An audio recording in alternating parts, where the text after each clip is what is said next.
Celui qui atteste ces choses dit, oui, je viens bientôt. Amen. Viens, Seigneur Jésus. Apocalypse chapitre 22, verset 20.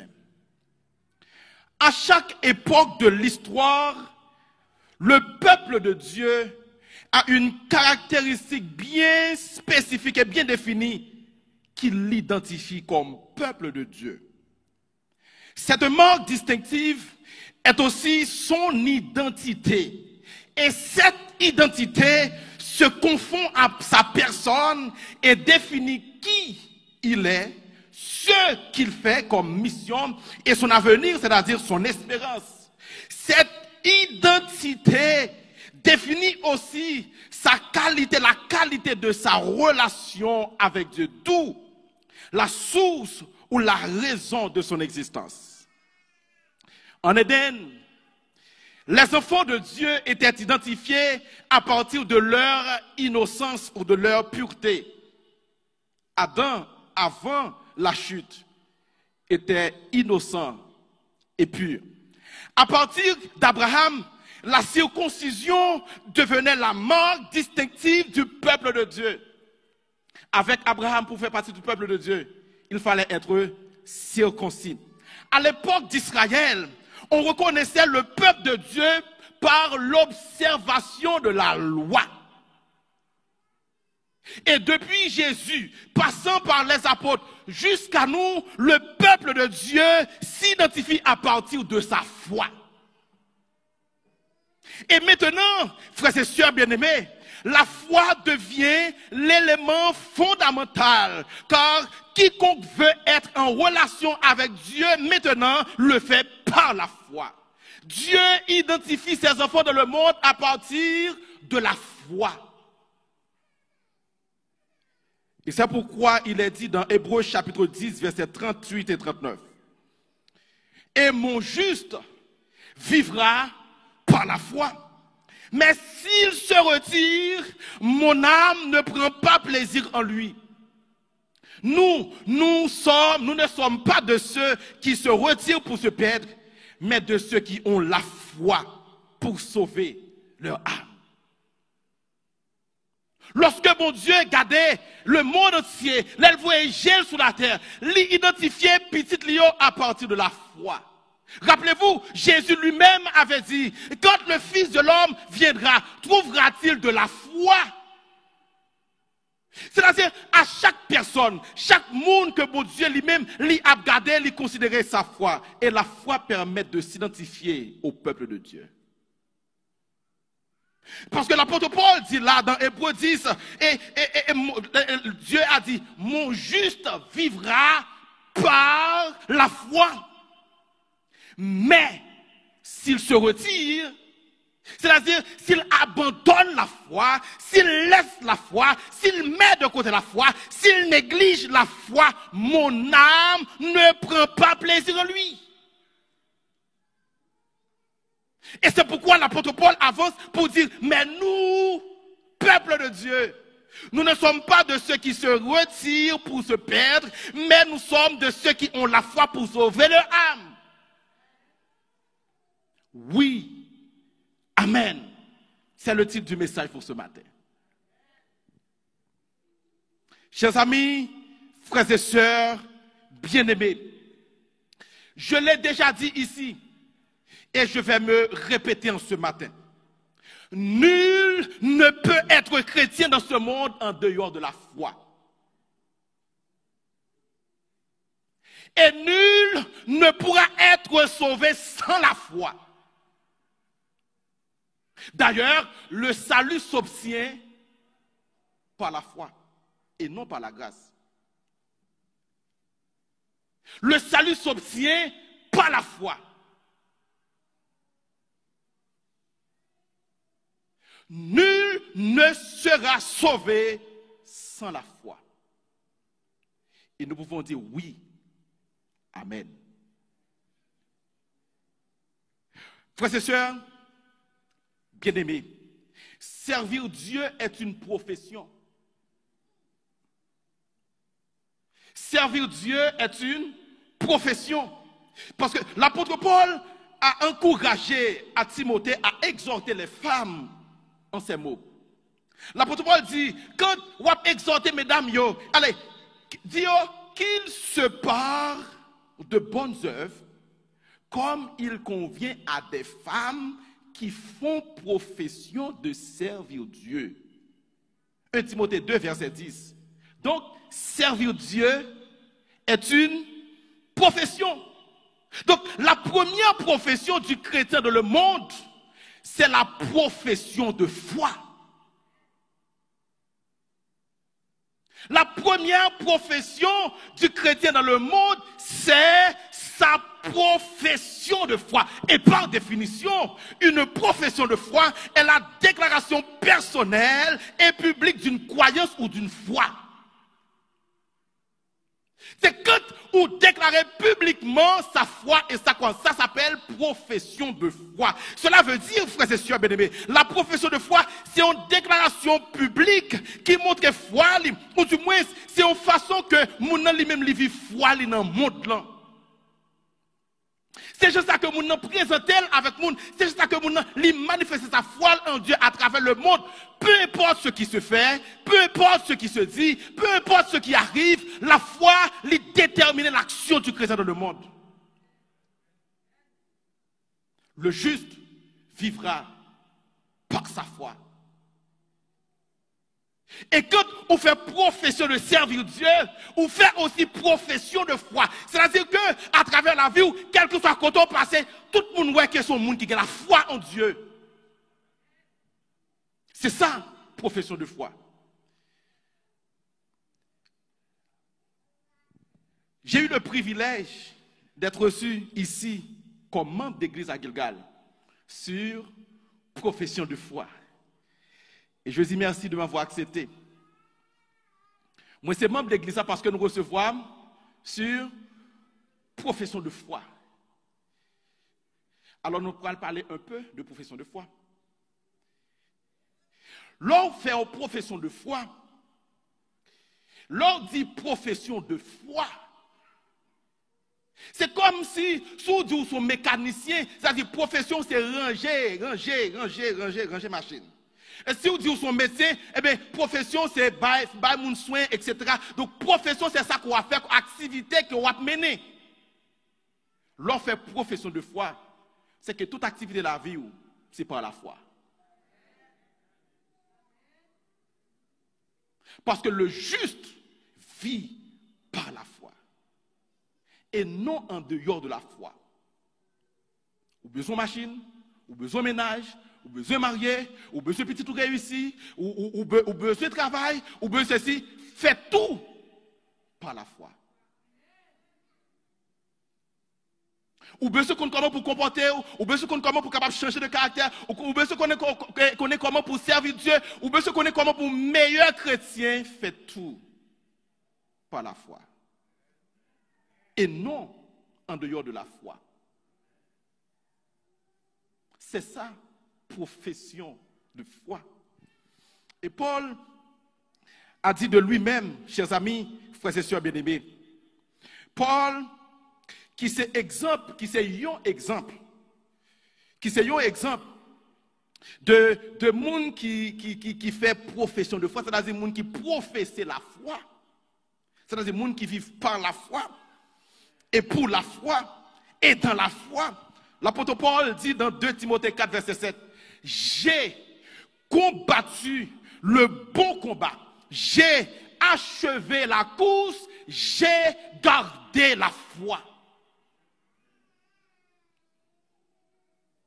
Donc l'apôtre Paul, c'était au monde qui t'a vivre par la foi, il t'a vivre pour la foi, il t'a vivre dans la foi, parce que profession, la première profession qu'elle t'a comme chrétien, c'était la foi. Pour le bagage qu'il t'a essayé de manipuler, il t'a essayé de contrôler, il t'a essayé de maîtriser, c'est sa foi en Dieu. Il n'a pas cherché pour le capable d'essayer de démontrer qui est-ce que lié comme Paul savant connaissait, non. Il n'a pas cherché pour démontrer toute connaissance qu'il gagne avec nous. Non, la premier souci de l'apôtre Paul, c'est de démontrer sa foi en Dieu à tous et partout. il vivait par la foi, il vivait dans la foi, il vivait pour la foi. Et c'est pourquoi il a pu déclarer, j'ai combattu le bon combat. J'ai achevé la course, j'ai gardé la foi. Parce que si l'apôtre Paul dit, j'ai combattu le bon combat, c'est qu'il y a aussi, il existe aussi un mauvais combat. Le combat qui se fait sans la foi. Paul est un exemple. Il a vécu par la foi depuis le jour où il a rencontré Jésus sur la route de Damas. À partir de ce moment, Paul commence à vivre par la foi jusqu'à la fin de sa vie. Jusqu'à la fin de sa vie. C'est pourquoi il a aussi dit, mais j'ai gardé la foi, j'ai achevé la course, et désormais, la couronne de vie m'est réservée. Il a eu la garantie de son salut. Il a eu l'assurance de son salut parce qu'il a gardé la foi. Il a vécu par la foi. Il a vécu pour la foi et dans la foi. Il faisait profession de foi. Nous-mêmes, journée aujourd'hui, frère avec sœur, l'apôtre Paul, parce que il était fait profession de foi, il était gagné assurance et garantie pour son salut éternel. Il dit désormais, il n'était pas encore mort, il était encore vivant. Vous vous imaginez que l'apôtre Paul vivant dit désormais la couronne de vie m'est réservée. Il a eu une garantie formelle sur son salut. Remarquez avec moi, frère bien-aimé. Suivez. Garantie que l'apôtre Paul gagne, moi avec nous devons gagner le tout par rapport à notre salut.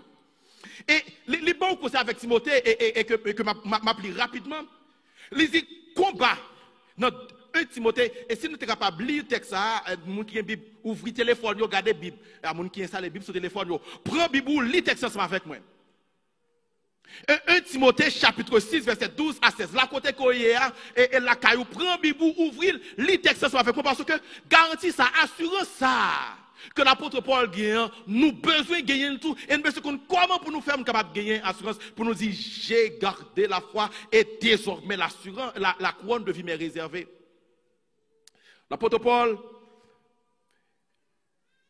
il a encouragé Timothée à faire profession de foi en lui disant 1 Timothée 6, verset 12 à 16.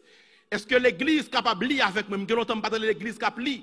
Est-ce que l'église est capable de lire ensemble avec moi 1 Timothée chapitre 6, verset 12 à 16. Combat. Parce que je ne pas nous le soir, c'est qu'on a nous faut profiter nous. Combat. Le bon combat de la foi. Saisis la vie éternelle à laquelle tu as été appelé et pour laquelle tu as fait une belle confession en présence de grand nombre de témoins. Je te recommande devant Dieu qui donne la vie à toutes choses et devant Jésus-Christ qui fit une belle confession devant Ponce Pilate de garder le commandement et de vivre comment? Sans reproche, sans tâche, sans reproche, jusqu'à l'apparition de notre Seigneur Jésus-Christ, que manifestera en son temps le bienheureux et seul souverain, le roi des rois et le seigneur des seigneurs, qui seul possède l'immortalité, qui habite une lumière inaccessible que nul homme n'a vu ni ne peut voir, à qui appartiennent l'honneur et la puissance éternelle. Amen. Combat, le bon combat de la foi. Il y a un mauvais combat de la foi, frères et sœurs bien-aimés.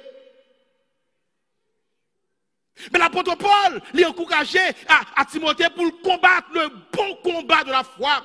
Comment pour combattre le bon combat de la foi? En saisissant la vie éternelle. Saisis la vie éternelle. Et c'est ce qui m'intéresse ce matin. Vivre sans tâche, sans reproche, jusqu'à l'apparition de notre Seigneur Jésus-Christ. Celui qui vit par la foi, qui fait profession de foi, il a déjà l'assurance de son salut, parce qu'il a saisi la vie éternelle au nom de Jésus. Saisi la vie éternelle. Pas de monde qui est capable de saisir pour vous, chacun pour soi, Dieu pour tous. Chaque monde doit combattre la foi.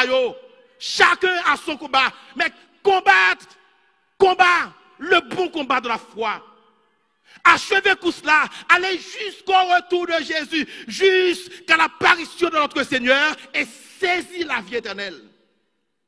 La vie éternelle, c'est comme pour dire l'apôtre Paul dans ce texte. C'est pas un cadeau, c'est comme un bagage qu'on prend. Alors, on me dit, c'est comme.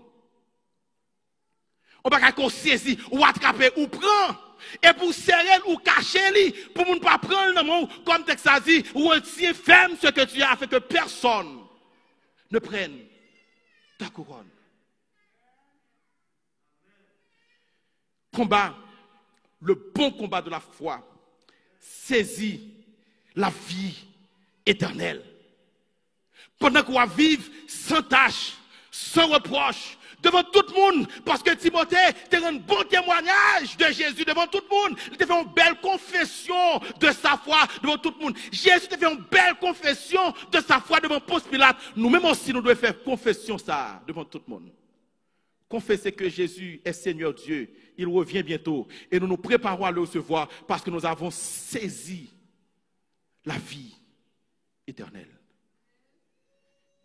Mon frère, vous qui m'écoutez, avez-vous déjà saisi, mes sœurs, avez-vous déjà saisi la vie éternelle?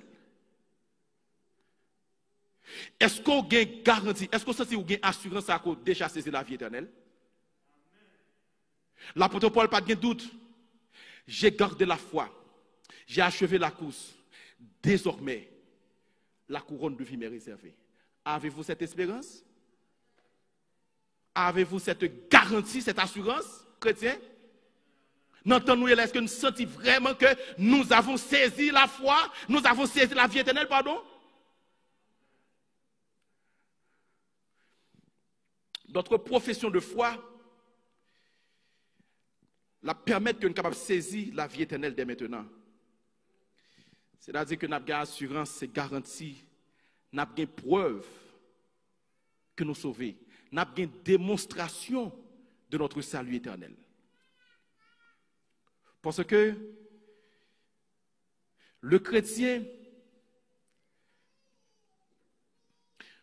doit savoir qu'il est déjà sauvé au nom de Jésus. Mais le chrétien qui a une assurance, qui a une garantie qu'il est déjà sauvé, c'est le chrétien qui vit sa foi en Dieu, qui marche par la foi, qui vit par la foi, qui vit dans la foi, qui fait profession de foi. Donc, frères et sœurs bien-aimés, lorsque le chrétien qui fait profession de foi, il n'a pas à attendre le retour de Jésus pour savoir s'il sera sauvé. Moun qui vit par la foi, il n'a pas pour le temps de Jésus venir pour le connaître s'il a sauvé ou pas, non. Dès maintenant, il sait déjà qu'il est sauvé. C'est-à-dire nous-mêmes qui attendons là, nous-mêmes qui regardons là, je suis sûr que si on me demande si nous sauvons, nous sommes capables de répondre oui ou non. Parce que vous avez assurance là, si vous n'avez pas assurance, vous sentez que pas normal.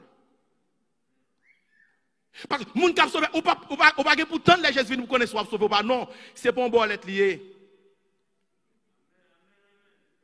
C'est pour c'est une garantie, et garantie on va gagner, on va sentir, on va gagner assurance et on est capable de dire ouais fort sans arrogance comme l'apôtre Paul. Désormais la couronne de vie m'est réservée. Avez-vous cette assurance? Est-ce que nous avons assurance ça? Est-ce que nous déjà saisi la vie éternelle?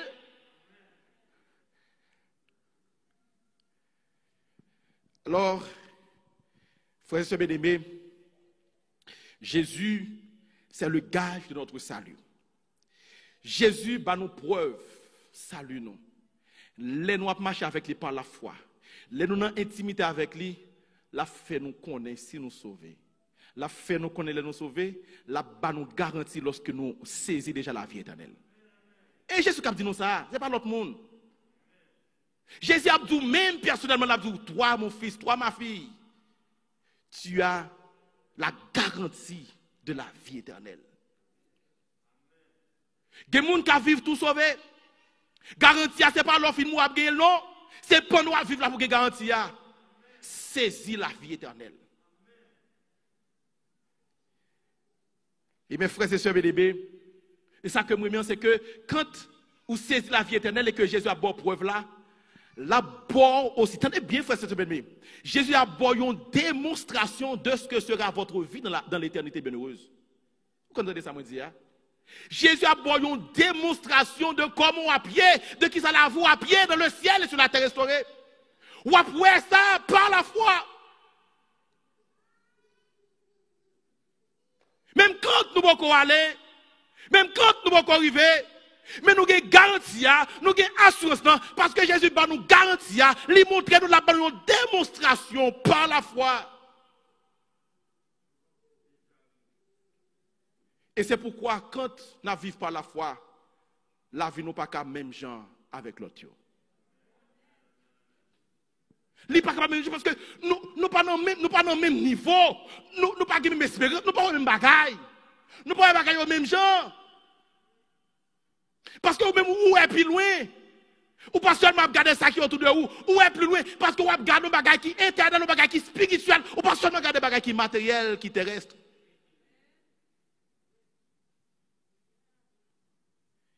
Mes chers amis, frères et sœurs bien-aimés,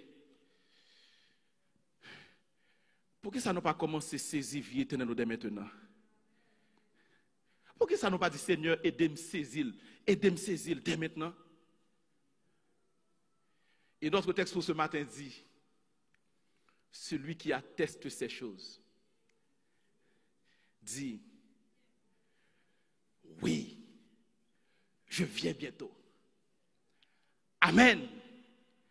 Viens Seigneur Jésus. Lorsque nous regardons le texte là, nous avons envie de penser, alors en pile fois, même moi, quand on a envie de penser que le texte là parlé de nous-mêmes qui interpréter.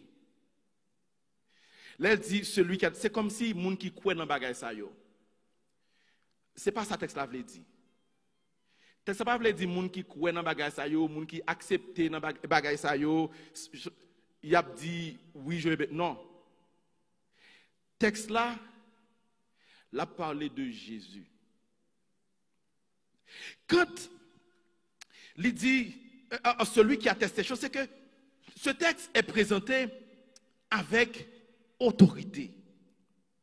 Parce que il prononce non seulement moun qui dit là, moun qui prononce texte la parole ça, oui je veux toi. Non seulement moun ça a gagné autorité, mais il prononce avec autorité. C'est comme si Jésus campé, il bat l'estomac, il dit je viens bientôt.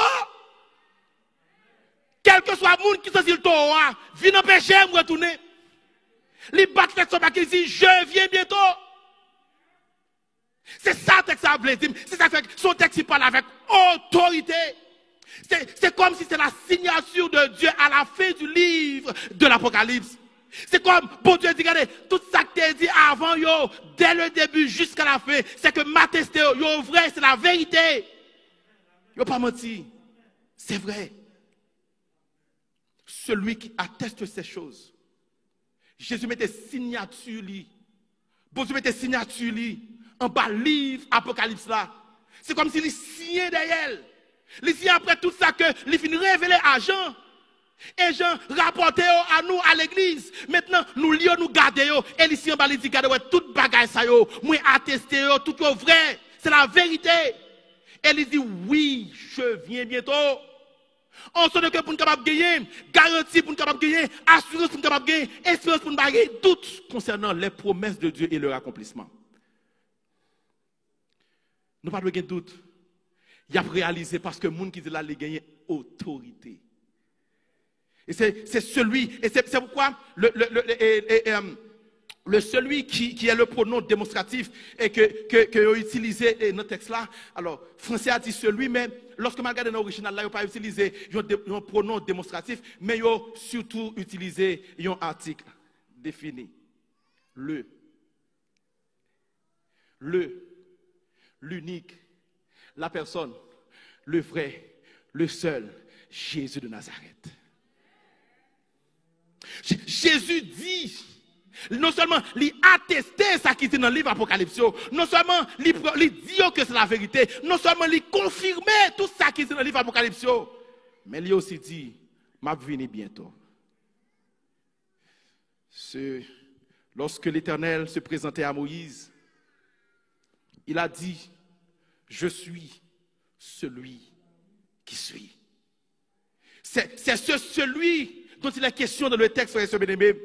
C'est celui dont parle le texte. C'est celui qui a révélé le livre de l'Apocalypse à Jean. Celui qui marche au milieu des 7 églises. Celui qui est, qui était et qui vient. L'alpha et l'oméga. Le Dieu tout-puissant. Le premier-né des morts et le prince des rois de la terre. C'est celui qui nous aime et qui nous a délivrés de nos péchés par son sang. Qui a fait de nous un royaume. Des sacrificateurs pour Dieu son Père. C'est celui seul qui est digne de recevoir la puissance, la richesse, la sagesse, la force, l'honneur, la gloire, la louange au siècle des siècles. Il est celui qui dit tout pouvoir m'a été donné dans le ciel et sur la terre. Celui devant qui tout genou fléchisse dans les cieux et sur la terre et qui a reçu du Père un nom qui est au-dessus de tout nom. C'est celui qui a attesté ces choses, c'est-à-dire les paroles du livre de l'Apocalypse et en même temps nous dit, je viens bientôt.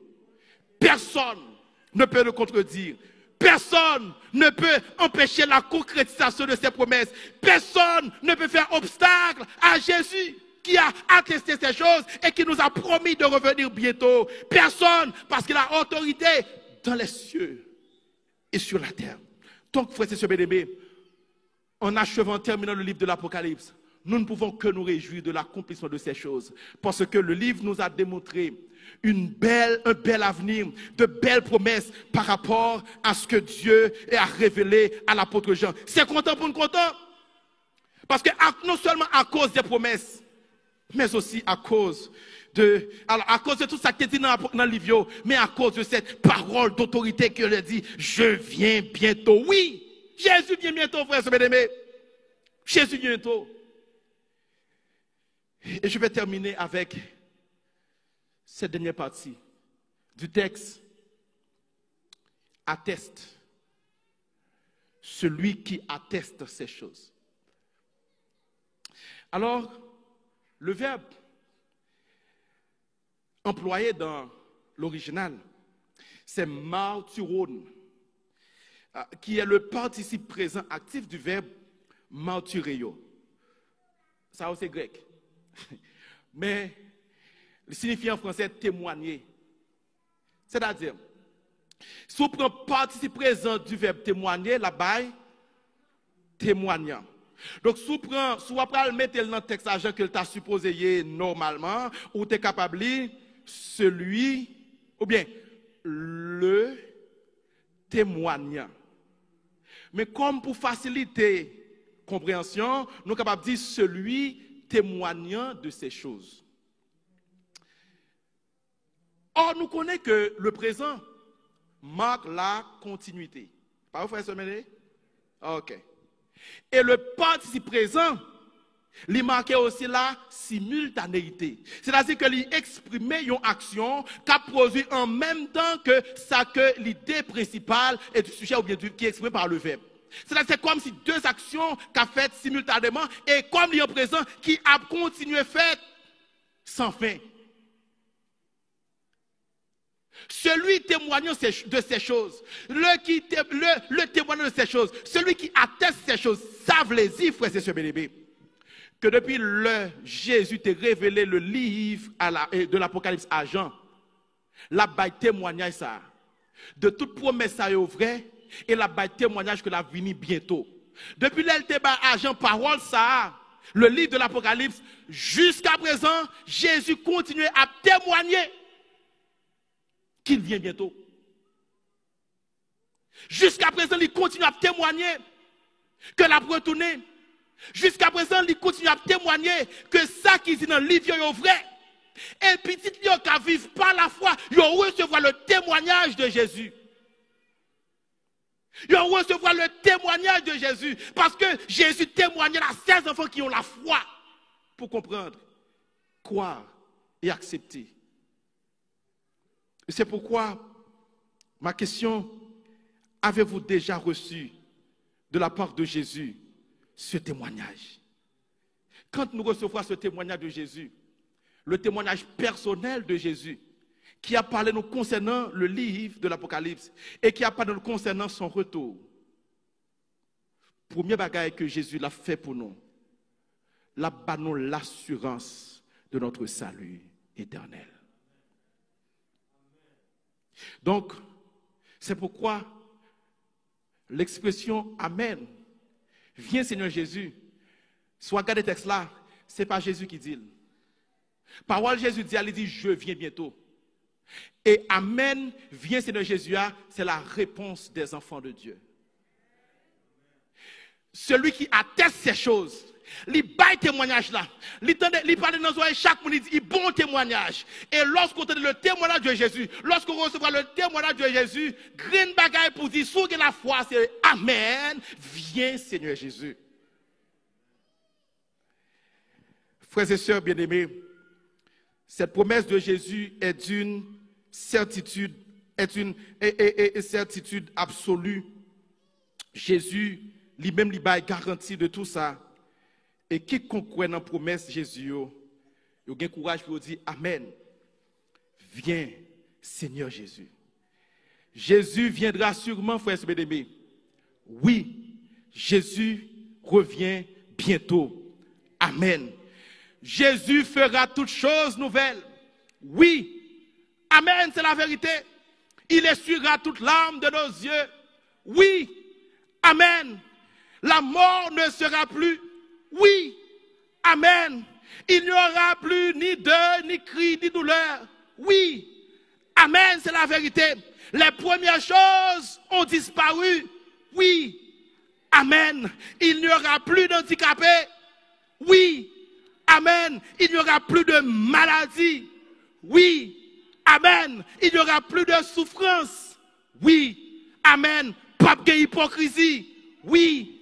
Amen. Pas de jalousie. Oui. Amen. Nous serons de la joie et de l'allégresse pour l'éternité. Oui. Amen. Nous rentrerons dans la gloire. Et Dieu habitera avec nous pour toute l'éternité. Oui. Amen. Nous verrons Dieu face à face. Nous l'adorerons et nous régnerons avec lui pour toute l'éternité.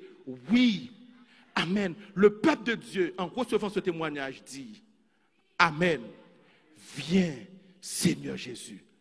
Peuple de Dieu, avez-vous reçu ce témoignage de la part de Jésus en ce matin? Amen.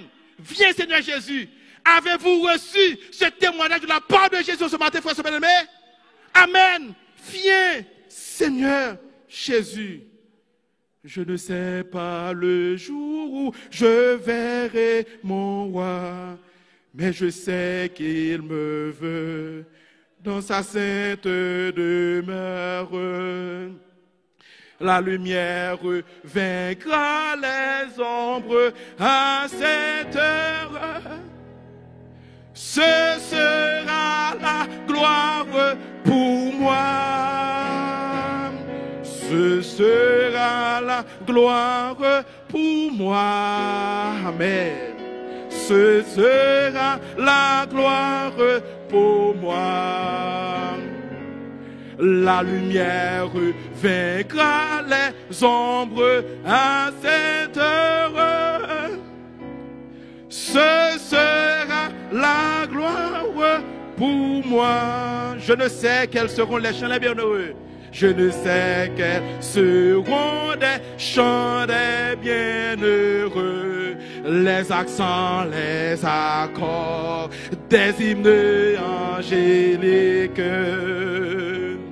Mais je sais que joignant ma voix au ces cantiques, bientôt, bientôt j'adorerai comme les anges, frères, bien-aimés, bientôt, bientôt j'adorerai comme, amen, Dieu Seigneur Jésus, bientôt j'adorerai comme eux. Mais je sais que joignant ma voix au ces cantiques, bientôt, bientôt j'adorerai comme eux. Je ne sais quel sera le palais éternel. Le palais éternel, mais je sais que mon âme y sera reconnue. De Jésus sera ma bienvenue. Pour moi, s'ouvre le ciel. Pour moi, pas pour d'autres personnes. Pour moi, s'ouvre les ciels. Pas pour les autres, c'est pour moi. Pour moi, s'ouvre le ciel. Un regard de Jésus sera ma bienvenue.